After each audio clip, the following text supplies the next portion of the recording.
small sort of refactor with yesterday's lab. So it's just a continuation, and it will be similar to what you guys did in class. And it has a pretty long sort of preamble to it. So it's actually a fairly large document, so take some time to read it if you want. The first half is sort of notes, and the second half is the actual lab. But it's just sort of explaining the differences between what we've been doing so far and sort of the two different ways that we can track the relationships between objects. And it mainly has to do with the fact that we're going to be giving our three main classes IDs. Or actually, we're going to be giving two of the classes IDs. If you remember, we already have our room number, and we're going to use that as the ID for a room because it's already a pre-made ID that we've written a method to make sure it doesn't overlap with something else. So it's just going to be a fairly small refactor, but the big things are going to be to add IDs to all the classes and to change how reservations work so that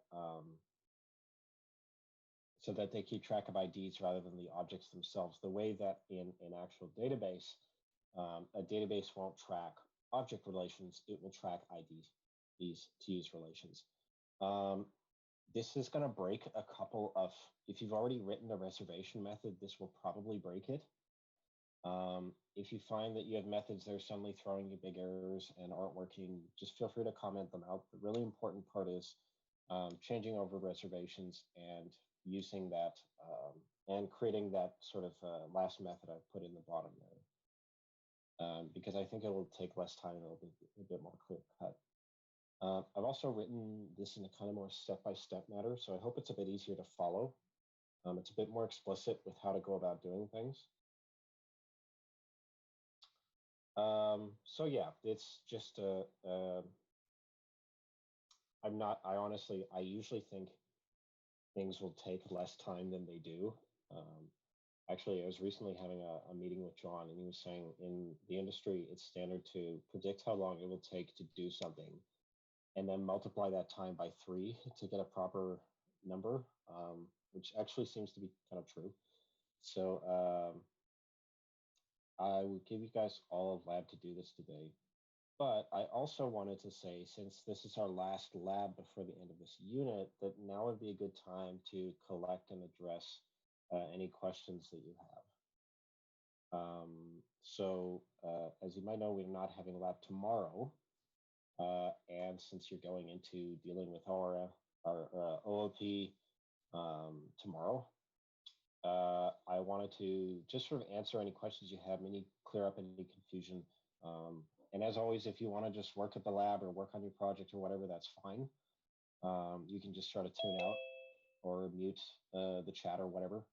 But if you have any questions, and I'm sure people do, because I feel like people are often afraid to ask questions, but if there's anything really you're feeling uncertain about or unclear on, now is the time to discuss that. So yeah, just if you want to work on the lab, go ahead. If you want to chat about what we're doing or just any uncertainties you have on the unit, just ask. What kind of questions does everyone have?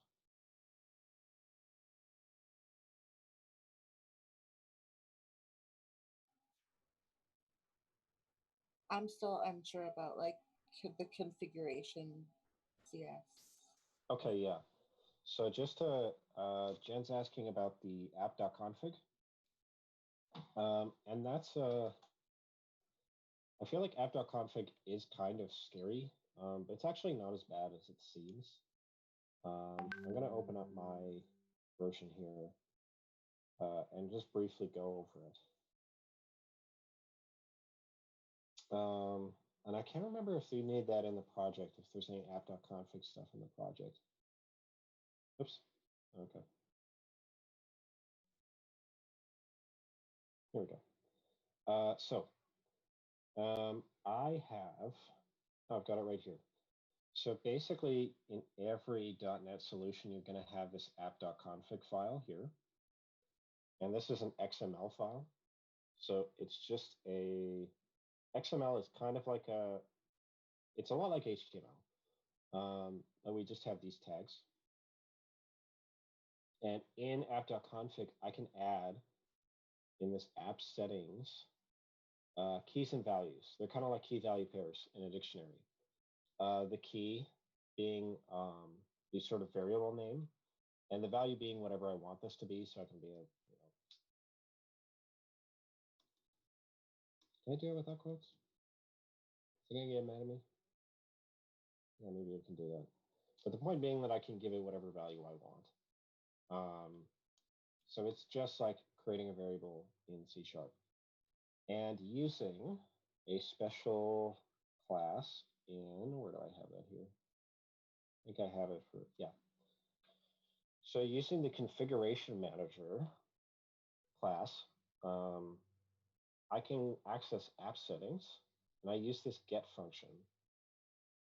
So when I say get room number prefix, I'm looking for in app settings a key of room number prefix, which is, that's the wrong one, right here, room number prefix, and I get the value of that, which is the string OLH. And I can now use that inside of my program. So I can take that out of app, sorry. I can take that out of app.config and put it in here as the prefix variable. So if I run this, I'll actually replace prefix with whatever has the key of room number prefix in app.config, which is OLH. That's really all there is to it. Like, I'm sure there's a lot more uses. We can do a lot more with app.config, but this is the only thing I've ever had to use it with. What's the point then? Couldn't you have just said OLH? I could have, but this is kind of the highest level of constant that we can get in our application. It's something that we never ever want to change. We want this to be in the bones of our application.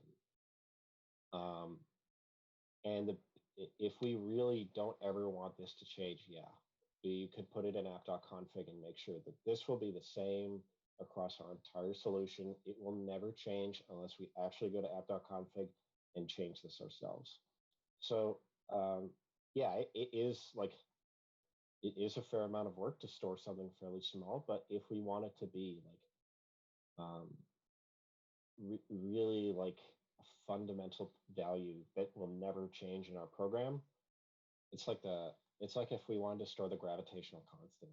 What is it, like 9.8 feet per second? Is that it? I can't remember, but anything. It's a number that never changes, or it's a value that never changes. And we could pull it out of there and use it in here. And if I'm not mistaken, that's all we actually talked about in app.config. Okay. Another good one to do is error messages.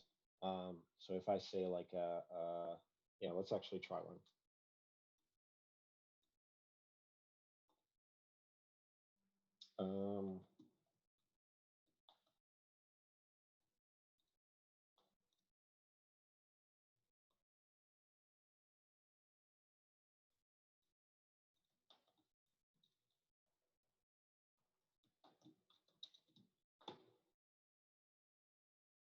So that's, you know, if I say, let's say I have a bad room number message.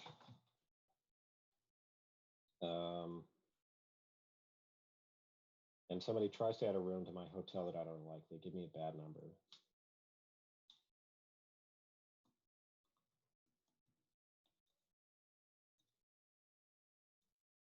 So if my room number is less than or equal to 0, obviously there's no room 0. So I say,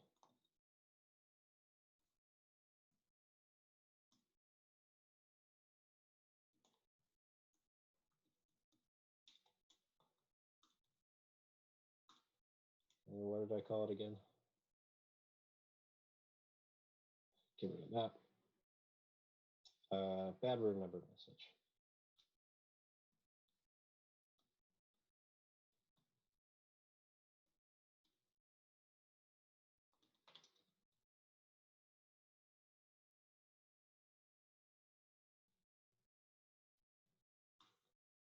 Okay, so that's maybe I want to use bad room number message all over the place. I have a bunch of places where I want to have this exact same exception message every time, but there's no really great way to put that. Like, where should I store all my error messages? It doesn't make sense really to store them in the hotel because that's representing our hotel itself.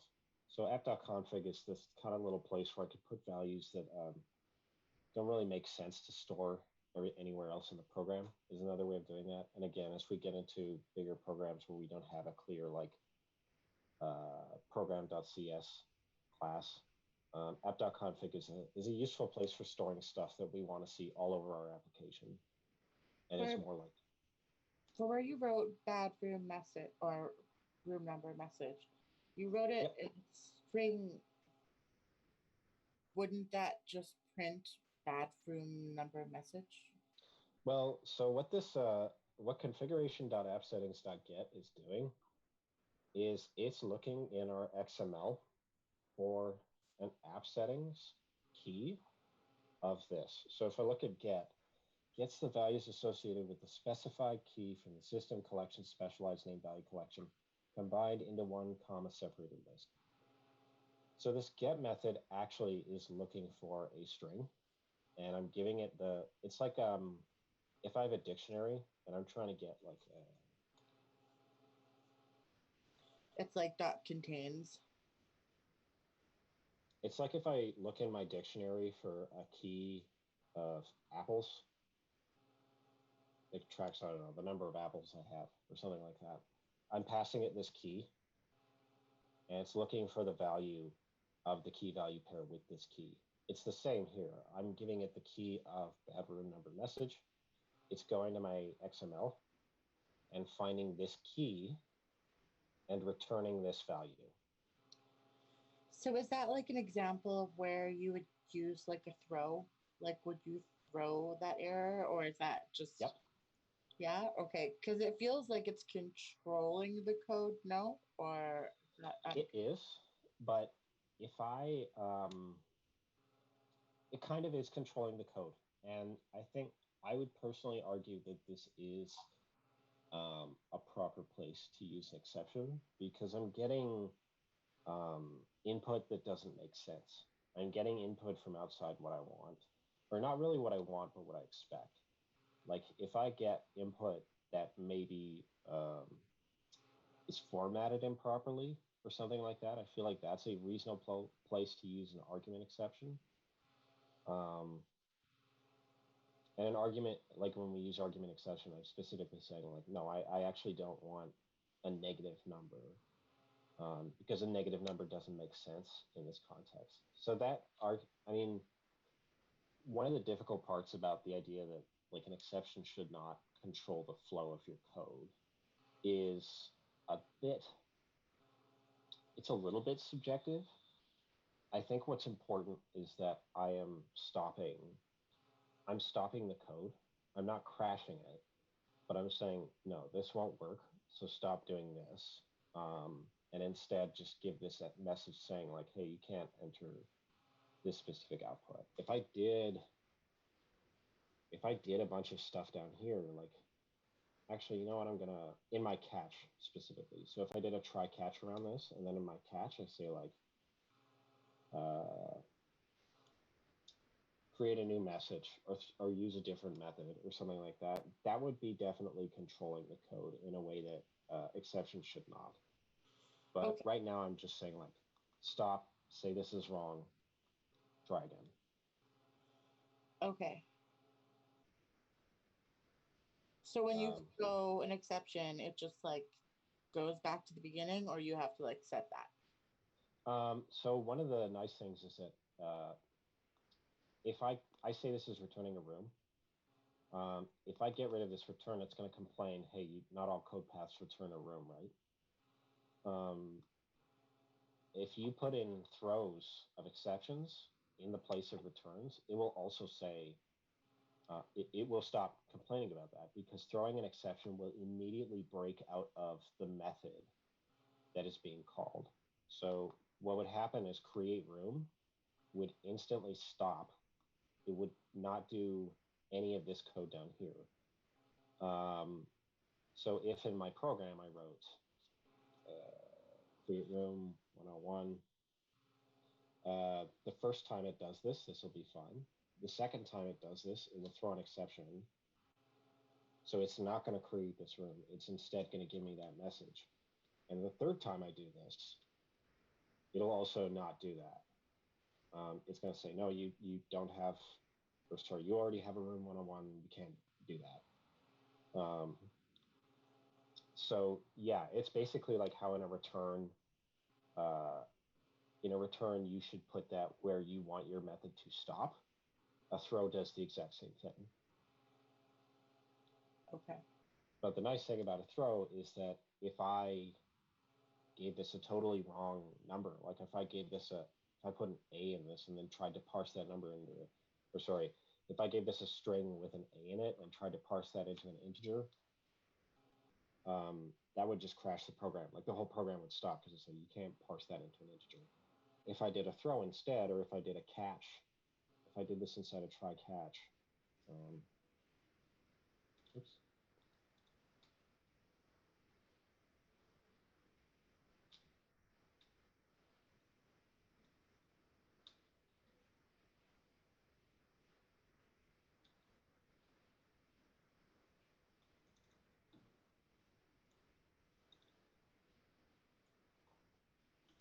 This is preventing my program from crashing, but it'll stop in the middle of create room. It'll instead write this, and then we'll go on to create room.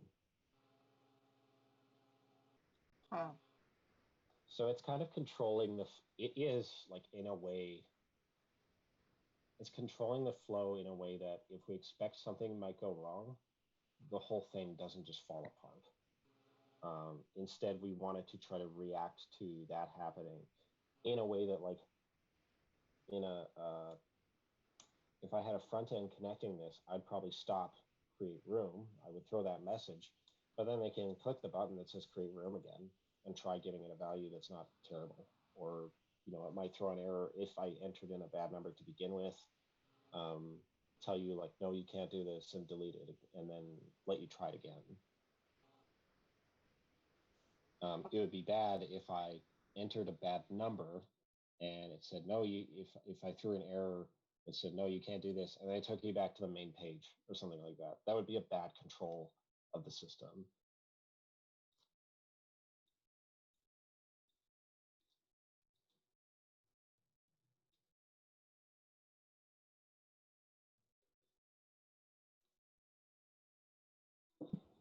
Okay, thank you. What kind of questions does anyone else have on OOP?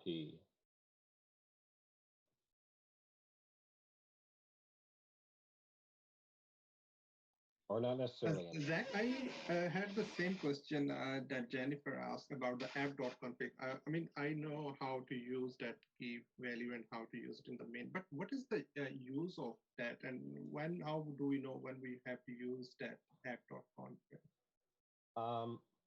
So that's I was kind of getting into this a little bit, but this should be for stuff that either it doesn't make sense to store it anywhere in the app.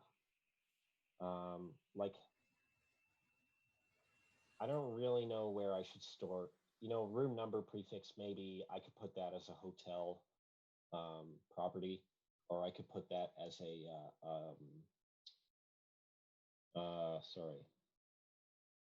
I could actually like interpret this based on the name of the hotel. I could like dynamically create this. But something like an error message doesn't really make sense to have it sitting like inside our hotel class, because our hotel, like a real life hotel, doesn't have errors or error messages.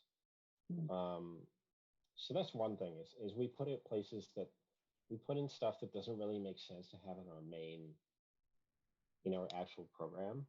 And it's for stuff that we don't want to change ever. Or like if we do want to change it, we have to go into the class and hard code it ourselves. I don't want another method looking at this room number and saying, oh, this should actually, let's change this to room number is valid or whatever. Like it doesn't make sense for a method inside of my hotel class to do this. The only way I ever want this to change is if a developer goes into this XML file and changes this. So it's kind of stuff that should live outside of the application, but the application still uses. Right. So it's kind of a constant thing that doesn't change. It's it's like the most constant you can get. It's for values that like the application cannot set it, cannot change them. They're only values that I want to maybe pull out sometimes and use. Okay. I'll be entirely honest with you. I haven't used this a ton, but where we will see stuff like this is when we're working with a database and we have to set stuff like the settings for connecting to our database and things like that, like stuff that the app doesn't specifically do, but we need to have and not change. That's where we'll put in stuff like this as well. Oh, so all the connections of database should be here. Yeah, I think it's technically in .NET, it's called web.config, but it's like stuff like that. So really like very low level of deep stuff, things like that. I'm sorry, I'll be right back. Actually, I've still got my headphones on, so I can still hear everybody.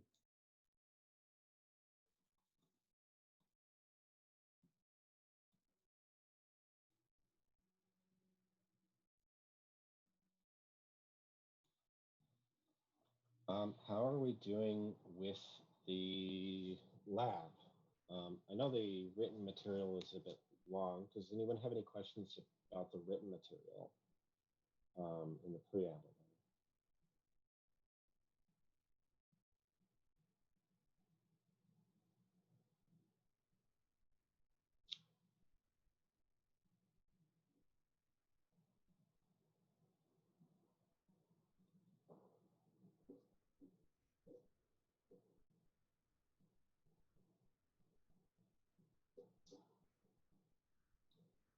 Okay, well, I will let you all work at this for now.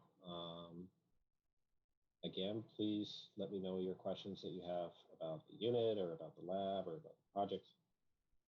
Otherwise, I will be checking back in with everybody at 3 o'clock.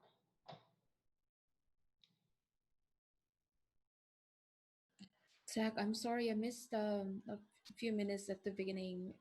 The lab you just gave us, is this like due by tomorrow? Oh, well, we're not actually holding a lab tomorrow. So because we got an assignment and exam tomorrow. I was kind of hoping that maybe I could just review. Yeah, if you want to spend time doing whatever you need to do, if you need to spend time on the project, that's okay. I think it's important that if you have time later on when things are a bit less crazy to do this, that would be helpful. But I realize most people, when they have projects, prefer to spend time on projects. So I'm not going to say you can't do that. And also, I can't see what you're doing on your screen anyway, so that'd be kind of crazy. Okay, I got it. Thank you.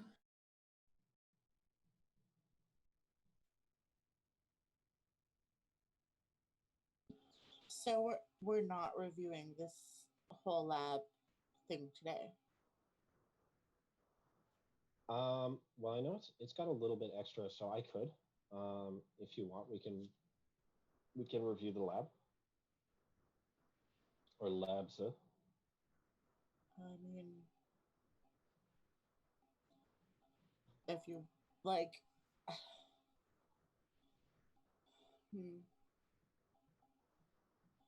I mean, we went through it. I thought. Oh, sorry. I thought you said that we are going to review the hotel thing like today again, like fully. No. Yeah. I was wanting to kind of leave it open to what everybody wanted to do. So if we want to kind of go over the earlier labs, that's fine with me. Like I was saying, you can work on what you want, but if you want to just review the labs, and that works for me. I think I'd love to see like sorry to make it hard, but like I'd love to see it done so that I can ask questions while. Me too. Sure, sure, okay. Sorry, that's like a ton of work. So if No, you no. If so, as always, if you're interested in watching a review, feel free to tune in. If not, just work on your own thing. That's fine too. But yeah, I'll see how much I can get done in this amount of time. You know, it might be a bit looser than how I've required it, but I'll try again from scratch. watch Zach like power code in half an hour. You can do it, buddy. I get very tired after coding for a long time. It's weird. Oh, I've been screen sharing this the whole time, huh? Okay. So let's try hotel here. Okay. So first things first, I need to create an initial structure. I actually don't love the idea of providing initial structures because I feel like we should kind of make them as we go. I'm also going to skip the subclass stuff. So I feel like it's not actually super useful. It kind of detracts from what we're trying to do here. So I can maybe incorporate some subclass stuff later on, but right now I don't really. It's going to take a lot of time and add a lot of weirdness. I mean, for me, just like I think watching your thought process, like if I were Zach and you were Jen and I handed you this, what would be your first steps and like what your thought process would look like, you know? Okay. So my thoughts are, so in a real scenario, we would have a little class already made that has a list of all of our classes on it, or we would add to that as we go. So I'm actually going to get started by creating a room class.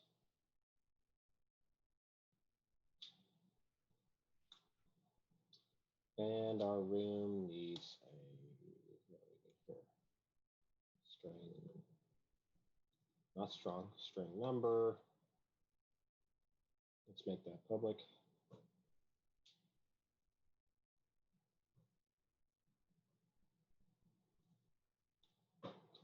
What do we need here? Public string. Oops, no.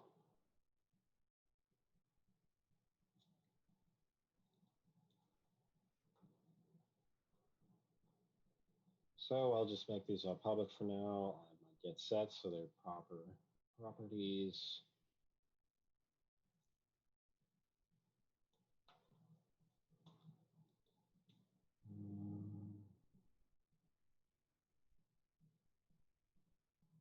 And I'll make a list of reservations later on because I don't have that class yet. Oops.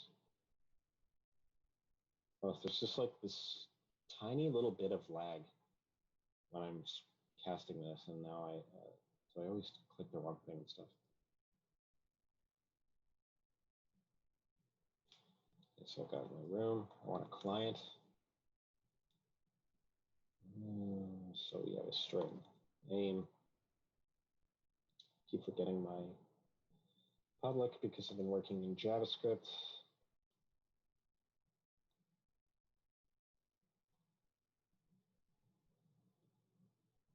And then we make our reservation. So for this, I see that you're putting all of your classes into separate CS files. Yep. If you had to submit this, how would you like recompile them all? I'd zip it. I'd put them all in a zip file. Okay, so for the assignment, do you think that that's okay? Like if we did that? Because I like seeing it this way. Yep. Yeah. I would. Did he give any specifications on what he wants for file submissions? No, we don't even know when it's due. Okay, cool. Yeah, I think I would zip all the. Okay, so that's okay. I don't have to like re-put them all back on program. No.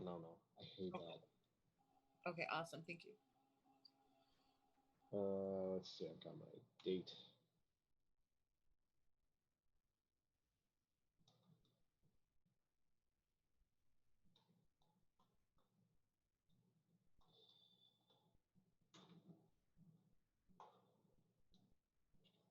Perfect. It's current.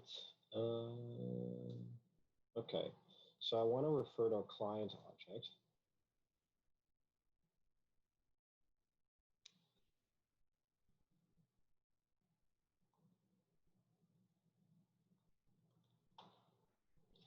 Okay, so this is going to break our relationship between client and room. This needs a public string name.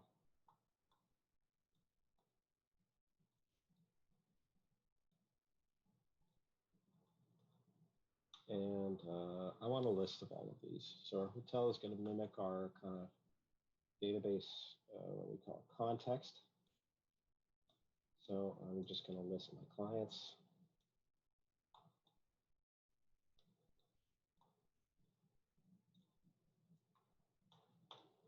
I'm getting something on the chat. Nope.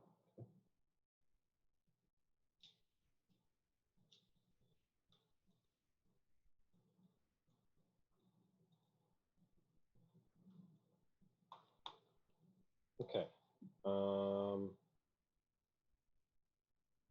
So as I said, for now, I'm going to skip over the subclass stuff. I might add subclasses later on, but that's not really the focus.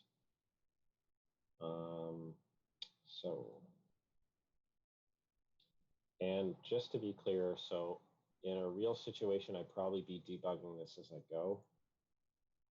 And I also don't tend to write out everything sort of in one go like this. I usually start off with something very small and kind of add to it as I go. As I realize, So, for your program, mm-hmm. like in main, would you typically have like some sort of like test object running in there so that you could like run stuff and see if it's working? So in the most realistic example, I would actually create, and we're going to get into this, a thing called a unit test. A unit test is a special class that can create and destroy objects super easily, and will actually, I can tell it like exactly what I expect a class to do and what certain inputs will provide and things like that. And if I run that test, it'll say like, hey, this worked, or hey, this didn't work, or hey, this threw an error. So in the most realistic example, I would use a unit test. If I'm feeling like I don't want to do a unit test, then yeah, probably. I would just make sure like. Okay, and so for us who don't know unit tests, Yeah, we do this. I would say test your stuff as you make it, or even better, write something that you want to do in your main.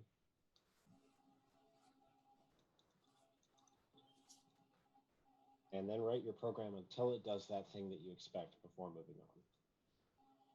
It's called test-driven development. So basically, like our assignment specs are the main. And we just create all the shit elsewhere. Your main. So just remember that, like, your main is your entry point into your program. Yeah. This is like the stuff I want to see. I don't want to see all this terrible, gross stuff behind the scenes. I just want to open up my console and it does some nice things. So yeah, main should really only contain, like, in my opinion, your main should contain only like the minimum amount of stuff you need to kind of get in your program, make it work, and then get out.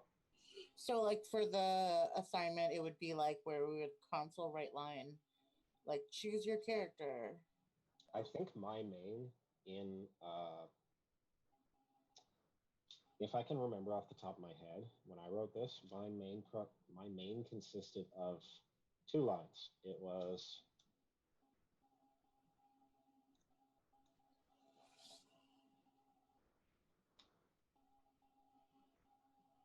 that's what my main looked like for your class. Okay. Yes, that's how it stands in requirements. Okay. And all the rest of the stuff happens inside the classes.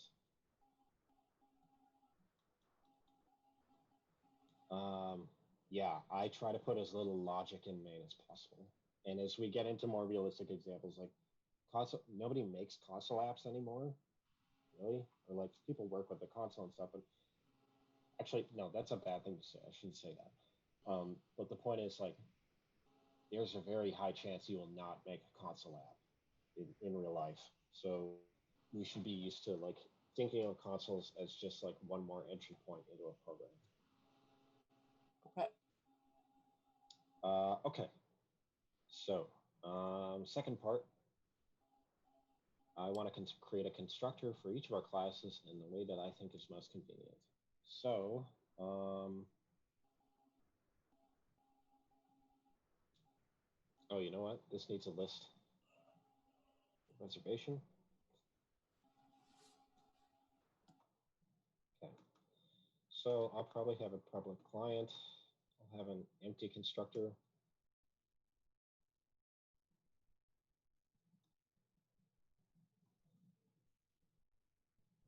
So we have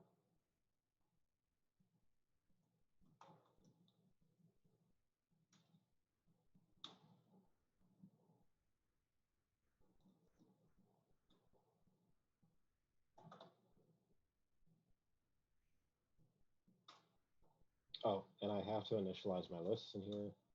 I don't have to, but I prefer to do that. Yes.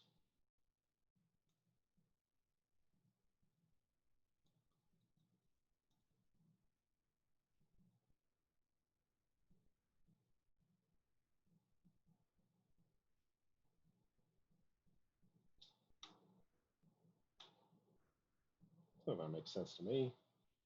Room.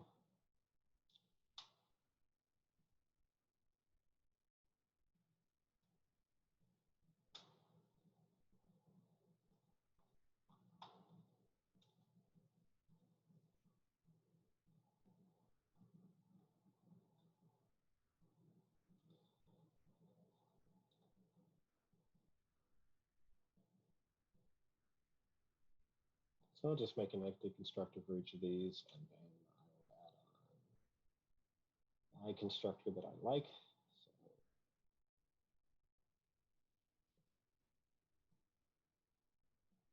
So expect a room would not be occupied the moment it's created, so I'm going to say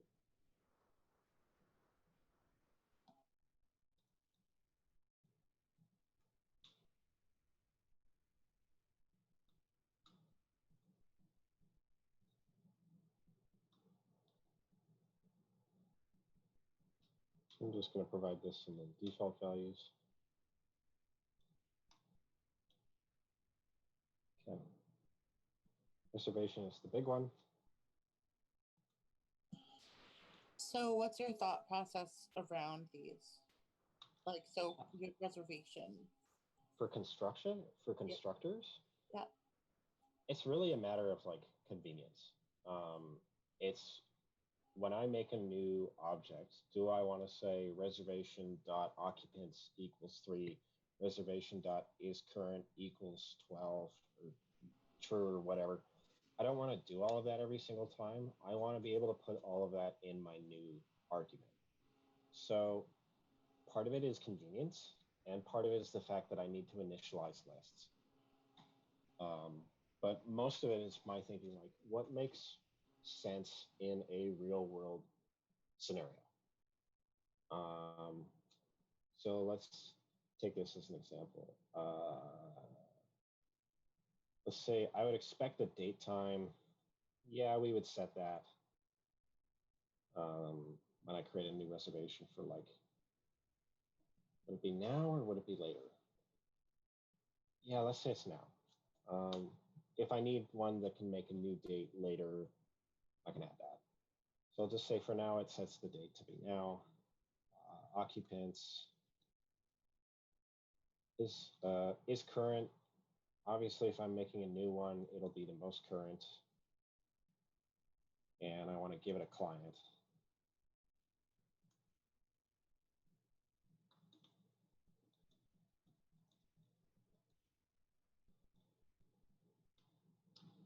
So I'm going to say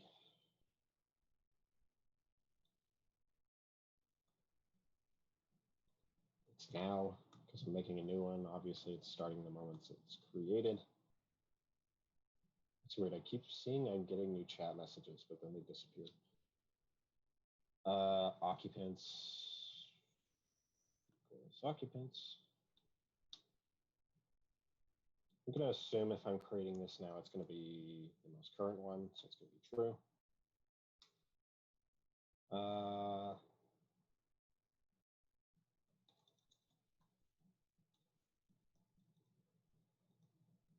Okay. Oh, and I'll make an empty one just for convenience's sake.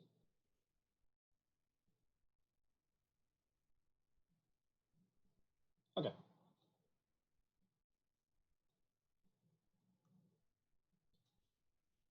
So we created constructors for each class just for the sake of convenience and maybe adding some default values that we want. Hotel should be the only object in our program that creates client, room, and reservation objects. Therefore, our hotel should have a client and create room method. Okay. So I've got my list of all these things here. I should make an empty hotel, or I'll make a hotel constructor. String name, string address.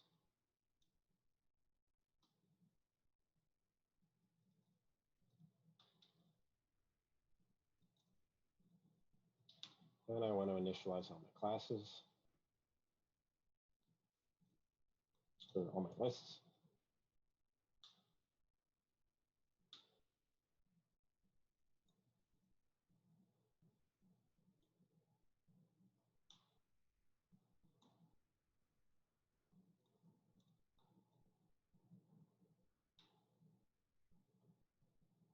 Okay. So that's our constructor. And if I wanted to test this, maybe I'll say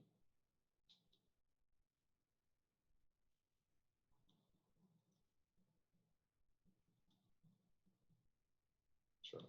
That'll be my tester hotel. Okay, so I want to have a create room.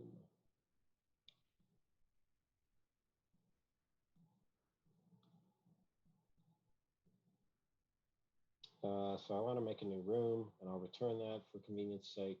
A room needs a number, capacity. So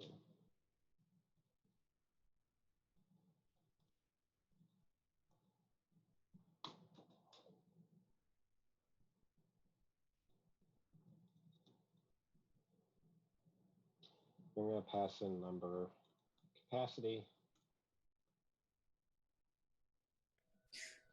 Capacity int. Yep. Last string. Do that. And then I'll return the room. But I should add this to my rooms. So rooms dot add room. So that way I know my new room exists in my list. It's not just floating around in the main, not doing anything. So I can access it. Okay. Should make sure to append the first three letters of the hotel's name to its own number. Okay. And I'll put this in app.config. So our hotel's name is going to be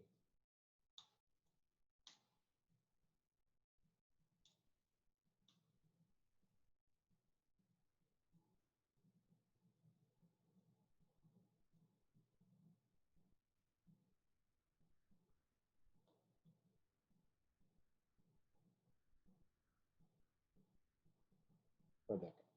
Right. So I need to prefix that letter onto. So I'm going to say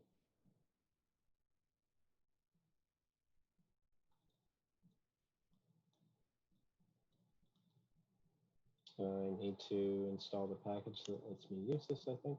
Yep.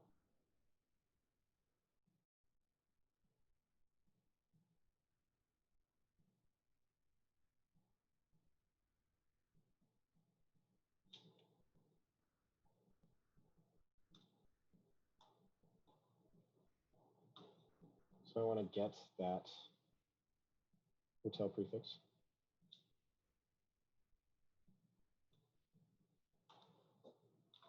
Uh,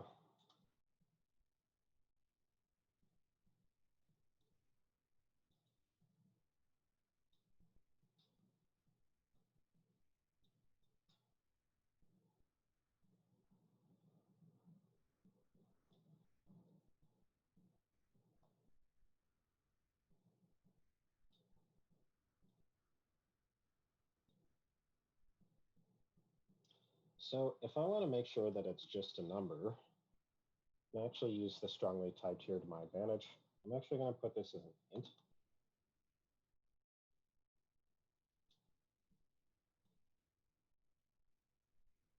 So that way I can only enter like 101, and then it'll add on the prefix.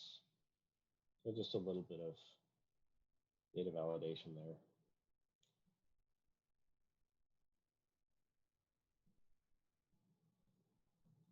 Okay, so later on, I think I would probably realize that I don't want to be able to have a bunch of rooms with the same number. So I'm actually going to say,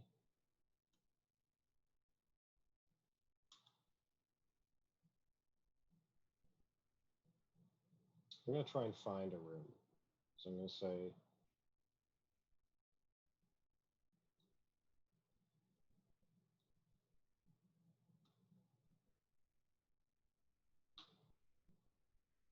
I should put this under here so I have the prefix number.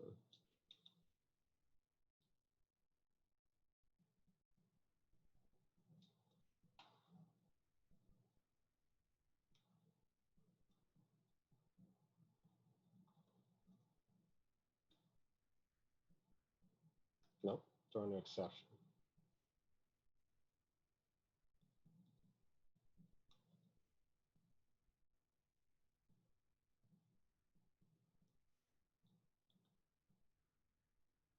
Always try to get a helpful message. I would probably also add data validation for capacity, but right now I'm not worried about that. So when you put in a throw, where does it go? Where does the throw go?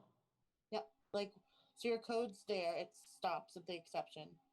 Yep. Where does it go? Like, does it just stop everything, or does it go like back to the beginning? If I don't catch it, it'll end the program. It'll stop the program. So where do you catch it? Outside of this method. So I would probably have, in a bigger scenario, I'd probably have a front-end method try this or something like that. I would send some data into here and I would wrap that all in a try catch so that if the data is good, then I would put that thing in the database. And if it is bad, I would send them to a page that says the error message. So from a throw, is there any way it can send you back to the beginning of, like, pick another number or pick another room? Yep. So in my program, and again, this is not the most realistic scenario, but let's try it. So let's say,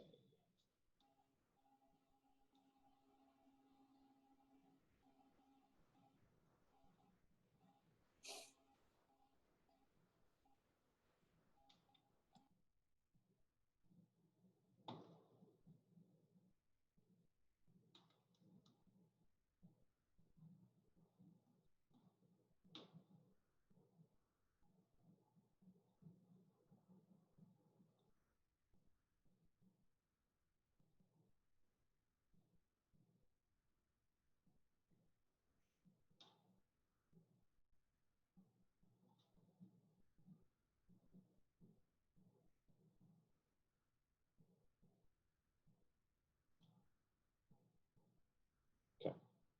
So if I did this in my main, create the hotel, try to create the room. It's already in the list of rooms, which it's not, but if it were, it would try to do this. Actually, let's just do it. Let's see what happens.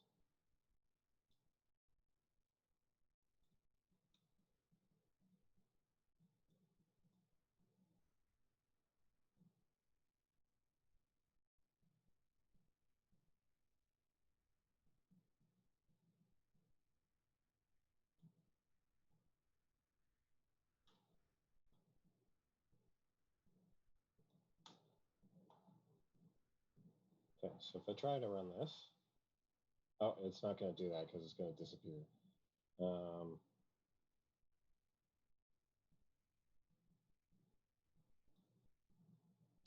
Now I'm just wasting everyone's time.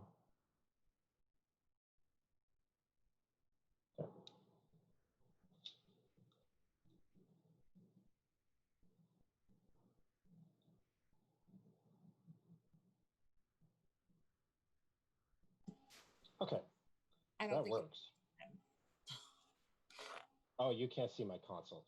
Okay, so it shows me the thing. Let's try this with a... So if I try this with, you're not going to be able to see this. But it's actually going to show me the system exception. Room with the number provided already exists. And then it prints this out because I already have a room with that, right? So it creates this room. It tries to create this room. And it caches it. And I write the exception message here. So it does not create that second room. Actually, just to make sure. So in this situation, it would throw you the error, but then you'd have to like exit and then just start over.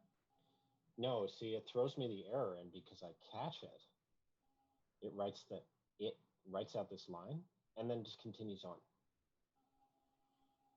So if I run this, so what's the next thing it's asking you then? Like, I'm sorry, I don't like my hotel room's first number. Is it giving you a different number? Sorry. This is going to give me the number of the first room in the list. So this is just me saying like, this is actually a better one. So this says how many rooms are in the hotel's room list. And if so like if a room's already taken, it's not in that list. If I already have a room with number 101, yes, I can't do that again. So when I run this, I create the hotel, I create room 101. I try to create room 101 again. And if I go to that definition, it finds this. I already have this number. So it's going to throw the exception, room with number provided already exists. And then it's offering you like room 102 or something? No, it does exactly what I want it to do. So what it does here is it catches the exception, it writes out the exception, and then continues on. So I write out myhotel.rooms.com. And then, so the outcome of all of this will be 1. Exceptions don't do anything automatic. It does exactly what our cache tells it to do. So right now I'm just writing out the line. If I don't catch an exception, you'll see this. This won't show up in the console.